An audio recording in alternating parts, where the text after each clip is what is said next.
চলছে সিপিআইএম এর ডাকে বাংলা বাঁচাও যাত্রা। এই মুহূর্তে বাংলা বাঁচাও যাত্রা রয়েছে মালদা জেলার মানিকচকে। আমরা পেয়েছি সিপিআইএম রাজ্য কমিটির সদস্য ধ্রুবজ্যোতি চক্রবর্তীকে। ধ্রুবদাকে প্রথমেই যেটা জানবো, ধ্রুবদা, যে এই যে তুমি একদম শুরু থেকে রয়েছো তুফানগঞ্জ থেকে, এই আজ অব্দি এই যে এতগুলো দিন পেরিয়ে এলে, প্রায় 9 দিন আজকে, কি অভিজ্ঞতা, কি মানুষের থেকে কেমন সাড়া পেলে, এই দিকটা যদি একটু বলো।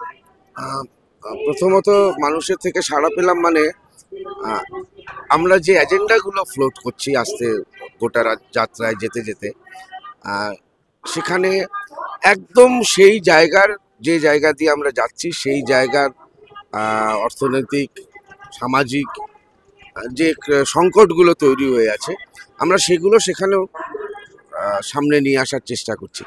তাতে একটা অদ্ভুত জিনিস হচ্ছে যে মানুষ তার কথা বলছেন।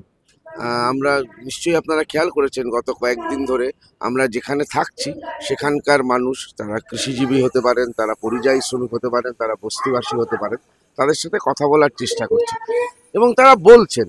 এবং সবচেয়ে বড় অভিজ্ঞতা হচ্ছে যে আমাদের যা ধারণা, ওপর থেকে যা ধারণা, তার সাথে ওই বলাটা বেশিরভাগ ক্ষেত্রে মিলছেও।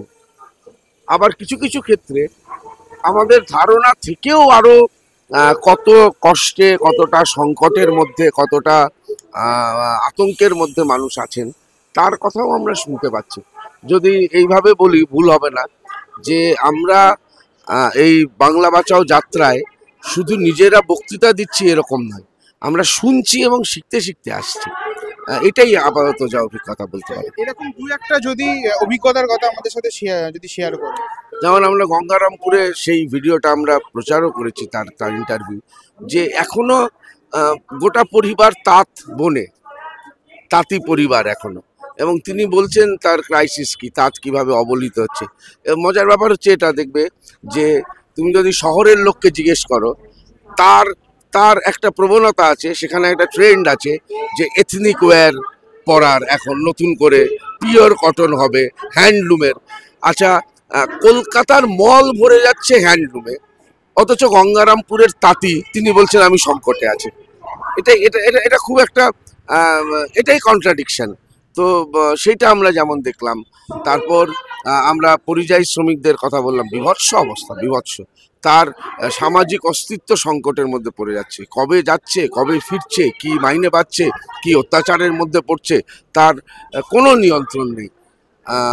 কালকে আমরা একটা বস্তিতে গেছিলাম মালদায়, আর সেখানেও লেখাপড়া করাতে চায়, ইচ্ছে আছে, বাচ্চা বাচ্চা মেয়েরা, তারা লেখাপড়া করেওছে।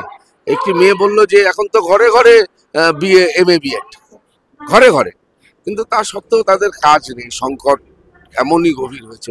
তো এরকম অভিজ্ঞতা সব হচ্ছে। সেই অভিজ্ঞতাগুলো থেকে লড়াইয়ের দাবি, আন্দোলন ইত্যাদি ইত্যাদি তৈরি হবে, আছেও কিছু তৈরি হওয়া, তার সাথে মিলিয়ে এটা আমাদের খুবই শেখা হচ্ছে আর কি, এইটুকু বলতে পারি।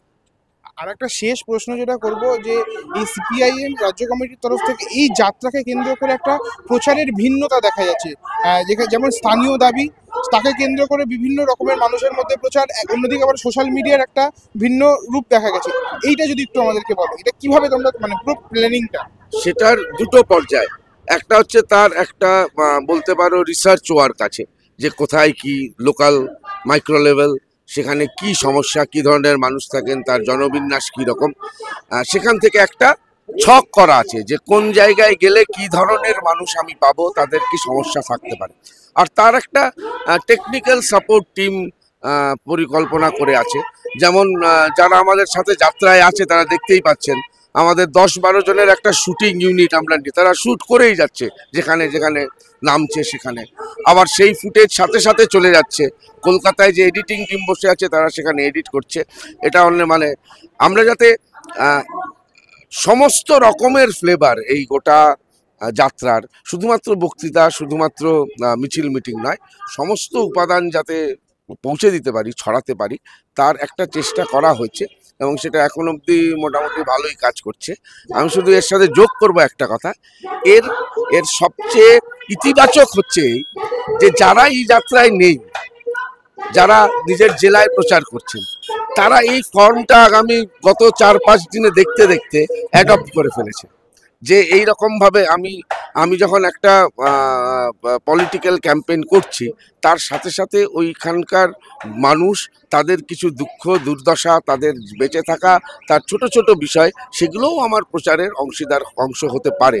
যদি একটু ভালো করে খেয়াল করো তাহলে দেখবে আমরা সেন্ট্রালি পার্টির পেজ বা পার্টির চ্যানেল থেকে যা করছি, সেই ধরনের প্রচার, সেই ফরম্যাট, সেটাকে অ্যাডপ্ট করার একটা কাজ বিভিন্ন জায়গায় নিজের উদ্যোগে তৈরি হয়েছে। এটা সবচেয়ে ইতিবাচক।